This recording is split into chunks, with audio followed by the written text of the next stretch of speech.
नमस्कार दोस्तों, स्वागत है अपनी ऑनलाइन क्लास में। आज अपन डिस्कस करेंगे चैप्टर नंबर 7 अवकलन। इससे पहले जो वीडियो था उसमें अपन ने चैप्टर नंबर 6 कंप्लीट कर लिया था। इससे पहले मैं चैप्टर शुरू करूं, एक आपके लिए एक ज़रूरी सूचना है कि राजस्थान बोर्ड का जो 12th क्लास का मैथमेटिक्स का पेपर है वो 18 जून को है। तो इसको देखते हुए ये जो वीडियो, ये अपनी जो ऑनलाइन क्लासेस चल रही हैं, ये आपके लिए काफ़ी फायदेमंद है। इसके साथ साथ आज अपन एक नई शुरुआत जो कर रहे हैं वो ये है कि प्रत्येक चैप्टर से जो इम्पोर्टेंट क्वेश्चन है वो डेली शाम को 5 बजे अपनी ऑनलाइन क्लास में आपको लाइव मिलेंगे। चाहे वो क्वेश्चन 5 हो 7 हो, एक वीडियो में जितने सोल्व हो पाते हैं, जितने अच्छे क्वेश्चन हैं प्रत्येक चैप्टर से और रोजाना। तो इसके लिए आपको डेली 5 बजे अपने चैनल पे लाइव रहना है, ठीक है। तो वो आपके लिए काफ़ी इंपॉर्टेंट है। दूसरी बात, आप इन वीडियो को ज़्यादा से ज़्यादा शेयर करो, चैनल को ज़्यादा से ज़्यादा सब्सक्राइब करो, अपने दोस्तों से भी करो, जिससे एग्ज़ाम में आपको क्या है, इन वीडियो का फ़ायदा मिल सके। थोड़ा सा क्या है कि एग्ज़ाम के बीच में गैप हो गया, तो इससे क्या हुआ कि पीछे का ये रिवाइज हो जाएगा पूरा। एग्ज़ाम तक अपन कोशिश करेंगे कि हर एक चैप्टर को आप मतलब यहाँ से पढ़ लें, उनके क्वेश्चन यहाँ से पढ़ लें। अपने जो ये है अपना जो चैनल है उस पर 6-7 चैप्टर तो पहले से ऑलरेडी उनके वीडियो आपको मिल जाएंगे। 2-3 चैप्टर इन पीरियड्स में हो भी जाएंगे, तो 8-9 चैप्टर तो कंप्लीट हो गए। साथ के साथ प्रत्येक वीडियो, प्रत्येक जो चैप्टर है उनके 5-7 क्वेश्चन जो इम्पोर्टेंट है, जो परीक्षा की दृष्टि से अच्छे हैं, और उन्हीं से अपन सिलेबस भी रिवाइज कर लेंगे उन्हीं प्रश्नों की सहायता से। तो रोजाना 5 बजे आप अपने चैनल पे क्या हो, लाइव आओ, ठीक है। 5 बजे डेली क्लास होगी। तो आज अपन डिस्कस करें चैप्टर नंबर 7। सबसे पहले अपन बात करें अवकलन होता क्या है। देखो 11वीं क्लास में जब अपन ने एक चैप्टर पढ़ा था, चैप्टर नंबर 10 सीमा और अवकलज, उसमें अपन ने पढ़ा था कि अवकलन क्या होता है कि कोई भी जो भौतिक राशि है या कोई भी चर है उसको उसमें परिवर्तन की जो दर है वो अन्य राशि के सापेक्ष या अन्य राशि के सापेक्ष किसी भौतिक राशि में परिवर्तन की दर, उस राशि का क्या कहलाता है, अवकलन कहलाता है। जैसे एक छोटा सा उदाहरण अपन लिखते हैं कि वेग में परिवर्तन की दर। अब वेग में परिवर्तन की दर किसके सापेक्ष, समय के सापेक्ष, और उसको क्या बोलते हैं अपन, त्वरण। मैथमेटिकली अपन लिखते हैं तो A = अपन लिखते हैं dV/dt। क्या लिखते हैं, dV/dt।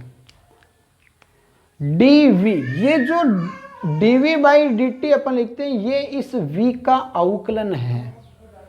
इस v का क्या है, अवकलन। किसके सापेक्ष, t के सापेक्ष। तो परिवर्तन की दर ही क्या है, अवकलन है। तो एक भौतिक राशि में अन्य राशि के सापेक्ष परिवर्तन की दर उस भौतिक राशि का क्या कहलाता है, अवकलन कहलाता है, ठीक है। तो ये बात अपन करें तो सबसे पहली जो बात आती है वो है अवकलन के जो मानक सूत्र हैं। जिन जिन फलन के अपन अवकलन करेंगे उनके मुखीली सूत्र हैं। इनके अपन ने ये कहाँ से आए थे, अपन ने डिस्कस किया था 11th क्लास में प्रथम सिद्धांत से अवकलन करके कि इनके अवकलन कैसे कैसे अपन फाइंड करते हैं। तो जो मानक सूत्र हैं, जो मानक परिणाम है, सबसे पहले अपन उनकी चर्चा कर लेते हैं। इनको आपको याद भी रखना है क्योंकि इनके बिना अपन आगे नहीं पढ़ सकते। तो सबसे पहले अपन बात करें कि एक बीजगणितीय फलन है x की घात n। अब ये एक बीजगणितीय फलन है, n का मान कुछ भी हो सकता है, n एक कांस्टेंट है, लेकिन x क्या है, वेरिएबल है, ठीक है। अब x एक वेरिएबल है, इसका अवकलन करेंगे तो अवकलन का साइन होगा d/, किसके सापेक्ष कर रहे हैं, x के सापेक्ष ही कर रहे हैं, तो dy/dx, ये साइन किसका हो गया, अवकलन का। इसका मतलब इसको अपन पढ़ेंगे कि x की घात n का अवकलन किसके सापेक्ष, अक्ष के सापेक्ष। तो अक्ष की घात n का अवकलन होगा अक्ष के सापेक्ष n अक्ष की घात n-1, n अक्ष की घात n-1। तो सब पहला जो मानक परिणाम है वो ये है कि अक्ष की घात n का अवकलज अक्ष के सापेक्ष होगा n गुणा अक्ष की घात n-1। ठीक है, अब इसकी सहायता से अपन 2-3 और लिखें। जैसे दूसरा कि dy dx अक्ष का अक्ष के सापेक्ष, किसी चर का उसी के सापेक्ष अवकलन क्या होगा? 1 होगा। क्या होगा? 1 होगा। आप इस सूत्र की सहायता से भी ये फाइंड कर सकते हैं। कैसे? कि n की वैल्यू कितनी है? 1, अक्ष n-1, 1 माइनस 1, अक्ष की घात कितनी हो गई? 0, 1 गुणा अक्ष की घात 0, और अक्ष की घात 0 की वैल्यू भी 1 होती है, तो कितना आएगा? 1। अपन इस सूत्र से भी फाइंड कर सकते हैं। तीसरा जो मानक सूत्र है वो ये है dy dx, c है कांस्टेंट, c क्या है? कांस्टेंट। तो किसी भी अचर का जो अवकलन है वो क्या होगा? 0 होगा। अचर का अवकलन क्या होगा? 0 होगा। ठीक है, तो किसी भी अचर का अवकलन क्या होगा? 0 होगा। इसके बाद चौथा, ये तो हो गई बीजगणितीय फलन की बात। अपन बात करें ट्रिग्नोमेट्री फंक्शन, त्रिकोणमितीय फलनों की बात। तो पहला जो त्रिकोणमितीय फलन है वो है साइन अक्ष, और साइन अक्ष का अक्ष के सापेक्ष अवकलन जो होगा वो होगा कोस अक्ष। ठीक है, अब आगे 5 और त्रिकोणमितीय फलन अपन लिखते जाएं, ये आपको याद रखने हैं। कोस अक्ष का होगा माइनस साइन अक्ष। इसके बाद dy dx, तीसरा जो त्रिकोणमितीय फलन है tan x, और इसका होगा tan x का होगा sec स्क्वायर x। फिर अगला है dy dx cot x, cot x का होगा माइनस कोसेक स्क्वायर x। इसके बाद 8वां dy dx sec x, sec x का होगा sec x into tan x, sec x into tan x। फिर एक और रह गया, कौन सा? dy dx cosec x, cosec x, cosec x का होगा cosec x into coat x, लेकिन चिन्ह का एक आएगा नेगेटिव आएगा। तो ये थे त्रिकोणमितीय फलन। इसके बाद अपन बात करें एक्सपोनेंशियल फंक्शन, और एक्सपोनेंशियल फंक्शन में 2 फंक्शन है, एक e की घात अक्ष और दूसरा है a की घात अक्ष। तो 10वां है dy dx a की घात अक्ष। ये एक चर घातांकी फलन है और इसका अवकलन होगा a की घात अक्ष log a, a की घात अक्ष log a। अगला जो फंक्शन है चर घातांकी है वो है e की घात अक्ष, और e की घात अक्ष का अवकलन क्या होगा? e की घात अक्ष ही होगा। ये हो गए बीजगणितीय फंक्शन, हो गए त्रिकोणमितीय, हो गए चर घातांकी, हो गए। इसके बाद में आता है लघुगणकीय फलन। तो लघुगणकीय फलन में आएगा log, और इसका होगा 1/x। अब मैं एक छोटी सी बात बता देता हूँ, ये जो लघुगणकीय फलन है इसका जो बेस होगा वो e होगा। ध्यान दीजिए, यदि लघुगणक फलन का जो बेस है वो e के अलावा आता है तो पहले लघुगणक फलन को e बेस पे आपको चेंज करना है। चेंज करने के बाद में अपन क्या कर देंगे? उसका अवकलन कर देंगे। तो ये तो बात हुई इनके सूत्रों की, मानक जो अपने परिणाम है उनकी। ठीक है, अब मैं आपसे बात करूं इस चैप्टर का पहला टॉपिक, और वो है संयुक्त फलनों के अवकलन। संयुक्त फलनों के अवकलन, तो ये आपको ध्यान में रखना है। इसके बाद में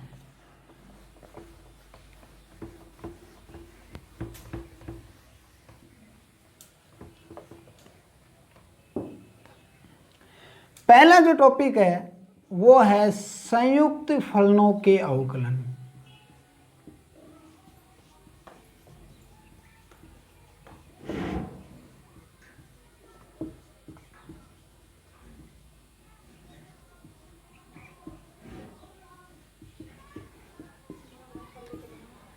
सबसे पहली बात, संयुक्त फलन आपकी बुक का चैप्टर नंबर 1, उसमें आपने पढ़ा होगा संयुक्त फलन। हालांकि अपने चैनल पे अपना उसका वीडियो नहीं है, यदि टाइम मिलेगा तो अपन उसका वीडियो भी अपलोड करेंगे, ठीक है। लेकिन जब अपन क्वेश्चन सोल्व करेंगे, मैंने बता दिया आपको याद रखना है 5 बजे प्रत्येक चैप्टर रोजाना, ठीक है। तो उसमें मैं आपको बताऊंगा संयुक्त फलन क्या होता है। जब क्वेश्चन सोल्व करवाएंगे तो आपको बता दिया जाएगा। अब यहां अपन डिस्कस कर ले पहले संयुक्त फलन। देखो अभी अपन ने लिखा अक्ष की घात n, एक बीजगणितीय फलन है। फिर अपन ने लिखा कोस अक्ष, साइन अक्ष, ये कौन से त्रिकोणमितीय, लॉग अक्ष लघुगणकीय, ई की घात अक्ष क्या हो गया चरघातांकी। लेकिन कुछ एक फलन ऐसे आते हैं उसमें त्रिकोणमितीय भी होता है और चरघातांकी भी होता है, चरघातांकी भी होता है और बीजगणितीय भी होता है, बीजगणितीय भी होता है और लघुगणकीय भी, मतलब उनका जॉइंट फंक्शन आता है, ठीक है। तो उनका अवकलन अपन कैसे करें, क्योंकि सूत्र तो अलग अलग दे रखे हैं।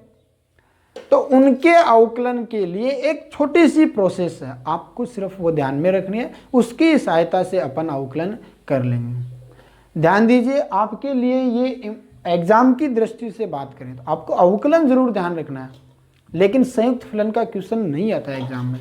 एग्जाम में बड़ा क्वेश्चन आता है 6 नंबर का, वो अपन आगे ये वीडियो चलता रहेगा, ये चैप्टर चलता रहेगा तो मैं बताऊंगा आपको कहाँ पर आता है 6 नंबर का क्वेश्चन। और बहुत ही इंपॉर्टेंट चैप्टर है ये, अच्छा क्वेश्चन आता है और इजीली सोल्व भी हो जाता है। लेकिन वो क्वेश्चन सोल्व करेंगे तब ये जरूरत इसकी भी पड़ेगी, क्योंकि मानक जो परिणाम है वो पूरे अवकलन में चलेंगे।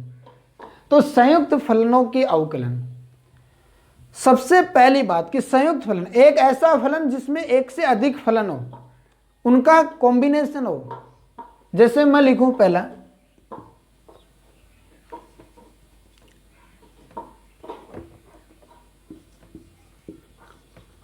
कोस e की घात अक्ष। अब ध्यान दीजिए, है ये त्रिकोणमितीय फलन, लेकिन इसमें अक्ष की जगह क्या आ गया, e की घात अक्ष। कहने का मतलब ये त्रिकोणमितीय और चरघातांकी फलन का क्या है, संयुक्त फलन है। e की घात अक्ष कोस अक्ष, ये भी त्रिकोणमितीय और चरघातांकी है। फिर मैंने लिखा लॉग कोस अक्ष। तो ऐसे जो फलन आते हैं, ऐसे जो फलन आते हैं वो कौन से फलन कहलाएंगे, संयुक्त फलन कहलाएंगे, ठीक है। तो ये कौन से फलन है, संयुक्त फलन। अब ये तो बात हो गई कि संयुक्त फलन कौन से, इनका अवकलन कैसे करते हैं। तो अपन डिस्कस करें पहले कि संयुक्त फलनों के अवकलन कैसे किया जाता है। जैसे छोटा सा उदाहरण लेके अपन इसको समझते हैं कि y बराबर e की घात कोस अक्ष हो तो dy बटे dx ज्ञात करो।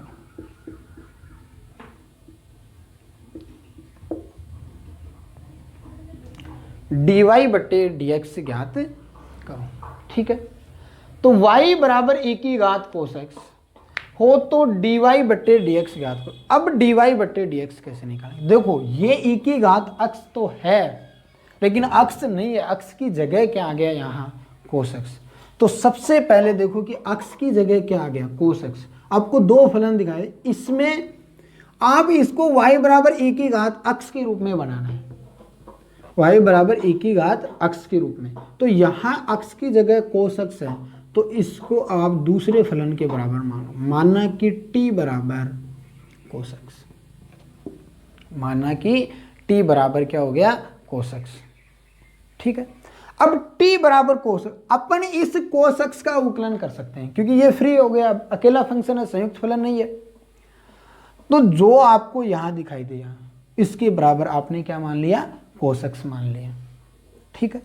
अब आपने इसकी जगह cos x ले लिया तो आप पहले इसका अवकलन कर सकते हो, तो इसका अवकलन कर दीजिए, आपको पता है। तो मैं इसका अवकलन x के सापेक्ष कर रहा हूँ, तो dt बटे डी एक्स, टी का हो गया x के सापेक्ष, इधर cos x का करेंगे x के सापेक्ष तो क्या हो गया sin x, लेकिन चिन्ह का आएगा नेगेटिव आएगा। कहने का मतलब इधर तो हो गया t का अवकलन dt किसके सापेक्ष, x के सापेक्ष, और इधर भी cos x का अवकलन हो गया किसके सापेक्ष, x के सापेक्ष। आप इसको दे दीजिए इक्वेशन नंबर 1। पहले यहाँ तक की बात समझ में आती है। पहला क्वेश्चन कि यहाँ अपन cos x के बराबर ही t क्यों माने, क्योंकि cos x का अवकलन आपको पता है, तो जिसका अवकलन पता है आप उसके बराबर एक बार t मान लें। ठीक है, ये फ्री फंक्शन हो गया, इसके बराबर t मान लिया, तो dt बटे डी एक्स बराबर माइनस साइन x। ठीक है, अब ये t जो अपन ने लिया ये यहाँ रख दीजिए, तो y बराबर, या आप इसको इक्वेशन 1 दे दें, इसको t की वैल्यू इक्वेशन नंबर 1 में पुट करेंगे तो y इज इक्वल टू आएगा e की पावर t। अब आपको इसका अवकलन भी पता है, लेकिन यहाँ अपन अवकलन है वो x के सापेक्ष नहीं करेंगे, चर यहाँ पर क्या है t है, तो अवकलन किसके सापेक्ष होगा, t के सापेक्ष होगा। अवकलन किसके सापेक्ष होगा, t के सापेक्ष, तो y बराबर आ गया e की घात t। अब इसका अवकलन कीजिए t के सापेक्ष, तो dy बटे dt बराबर आ जाएगा e की घात t, क्योंकि आपने जो मानक परिणाम लिखे थे तब आपने लिखा था कि y का अवकलन t के सापेक्ष क्या होगा, e की घात t ही होगा। भाई t का e की घात x का क्या होता है, e की घात x, तो e की घात t का भी t के सापेक्ष क्या हो गया, e की घात t। इसको दे देते हैं अपन इक्वेशन नंबर 2, इसको दे देते हैं इक्वेशन नंबर 2। ठीक है, तो ये हो गया इक्वेशन नंबर 1 और इक्वेशन नंबर 2। जो अवकलन वाली इक्वेशन है दोनों उनको मल्टीप्लाई कर दो, RHS को RHS के साथ, LHS को LHS के साथ। ठीक है, तो इक्वेशन फर्स्ट और सेकंड को अपन सेकंड तो ये हो ही गई, थर्ड हो गया, सेकंड और थर्ड है उसको अपन क्या कर देंगे, मल्टीप्लाई कर देंगे। ठीक है, तो dt by d x multiply with dy बटे dt is equal to minus sine x e की घात t। LHS से मल्टीप्लाई हो गया, RHS से, dt कैंसिल हो गया dy, तो आपके पास वैल्यू आएगी dy बटे डी एक्स बराबर माइनस साइन एक्स e की घात t की वैल्यू जो आपने ली थी वो रख दीजिए, क्या लिया था अपन ने, cos x। ये आपके पास क्या आ गया, dy बटे डी एक्स, क्या आ गया, dy बटे डी एक्स। थोड़ा सा गौर कीजिए, मैं आपसे दोबारा इसको रिवाइज कर दूँ। सबसे पहले आपको ये एक संयुक्त फलन देती है, संयुक्त फलन आप समझ गए होंगे, एक ही फलन में दो आए, ये चरघातांकी भी है और यहाँ देखें तो त्रिकोणमितीय भी है। ठीक है, अब जिसका अवकलन आपको पता उसके बराबर एक बार t मान लें, सीधी सी ट्रिक हो, जिसका अवकलन पता उसके बराबर t मान लिया जी, किसके बराबर, cos x। अब इसका अवकलन कर दीजिए क्योंकि इसका पता है। ठीक है, अब t की वैल्यू आपने लिए वो रख दीजिए, तो e की घात t। अब इसका अवकलन भी आपको पता है, ये चरघातांकी फलन है और e की घात x का पता है, तो e की घात t का क्या हुआ, e की घात t किसके सापेक्ष, t के सापेक्ष, उसमें क्या था x के सापेक्ष, आपने कर दिया, दोनों इक्वेशन को मल्टीप्लाई कर दिया, आपके पास dy बटे डी एक्स आ जाएगा। तो ये हो गया संयुक्त फलन। एक छोटा सा उदाहरण और सोल्व करवाते हैं अपन, इसके बाद आगे।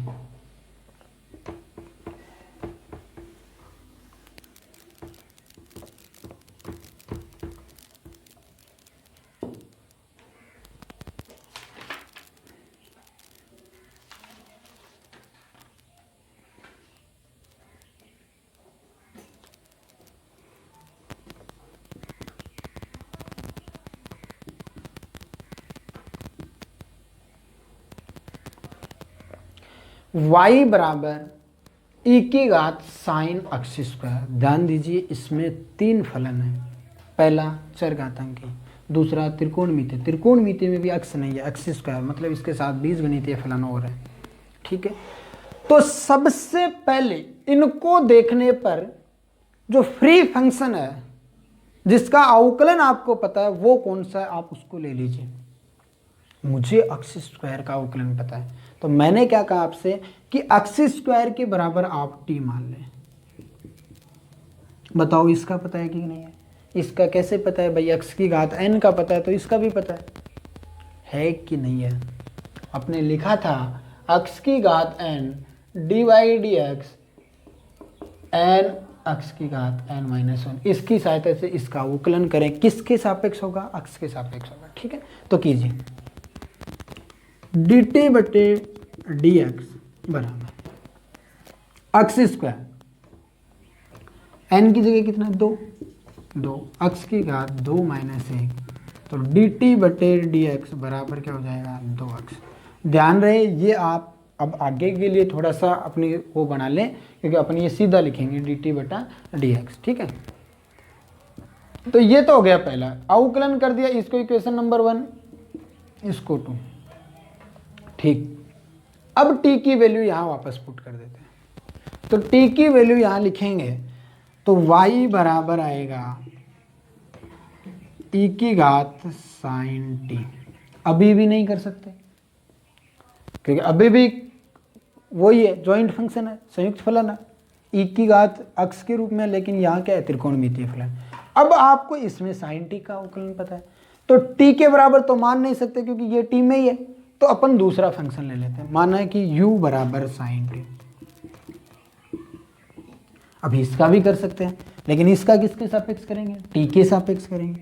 तो du बटे dt, इसको इक्वेशन नंबर, इसको मध्य हो क्योंकि अब अवकलन वाली ले लेंगे, तो इसका हो गया क्या? कोस t। इसका क्या हो गया? कोस t। ठीक है, चलो अब ये हो गया, इसको दे देते हैं इक्वेशन नंबर 3। फिर u की वैल्यू यहाँ रखेंगे, तो y बराबर हो जाएगा e की घात u, और इसका आप u के सापेक्ष अवकलन करेंगे तो ये हो जाएगा e की घात u, इक्वेशन नंबर 4। मैंने क्या कहा था? जो अवकलन वाली समीकरण उन सबको गुणा कर दो, LHS LHS के साथ, RHS RHS के साथ, तो अवकलन वाली 3 इक्वेशन बन गई क्योंकि इस बार 3 फंक्शन थे। तो equation number 2 multiply with 3 multiply with 4, तो इधर dt बटे dx du बटे dt और dy बटे du, इधर 2x साइन t e की घात u। ठीक है, dt से dt, du से du, dy बटे dx, वैल्यू जो रखी थी आपने वो रखते जाओ, dx साइन t की वैल्यू x स्क्वायर, तो x स्क्वायर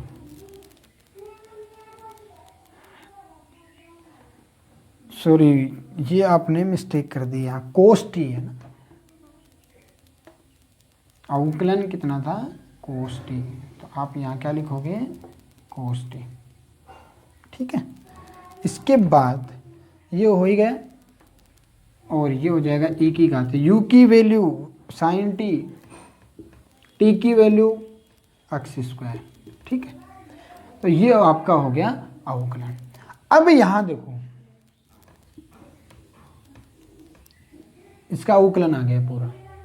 अब मैं तुम लोगों को एक छोटी सी बात बताऊँ, यदि ये इस प्रोसेस से अपना अवकलन कर लें, सीधी और सिंपल बात, अपना आंसर यदि आपको चेक करना है कि सही है कि नहीं है, तो कुछ नहीं करना, सबसे पहले अपन यहाँ ये आएगा, इसी को वापस इसका अवकलन अपन चेक करें तो dy बटे dx सीधा लिखो आप। सबसे पहले कौन सा फंक्शन है? चरघातांकी। e की घात x का क्या होता है? e की घात x, तो e की घात x, लेकिन x की जगह ये है तो ये का ही रख दो। ध्यान दीजिए, सबसे पहले चरघातांकी, तो e की घात x के रूप में वापस अवकलन कर दो, कर दिया e की घात x के रूप में। ठीक है, गुणा। अब कौन सा आ गया? साइन। साइन का क्या होता है? कोस। x की जगह अभी भी ये रखना है, और x स्क्वायर का क्या होगा? 2x complete. तो सीधी सी बात है, जो फंक्शन पहले उसका क्या कर देंगे अपन? अवकलन कर देंगे। ठीक है, तो y बराबर e की घात साइन x स्क्वायर। अब प्रोसेस के तहत अपन ने कर लिया, आपको सीधा अवकलन करना है तो कैसे करेंगे? सबसे पहले e की घात x, इसको आप x ही मानो, तो ई की घात अक्स का हो गया ई की घात अक्स, इसका अवकलन हो चुका। किसका? इसका।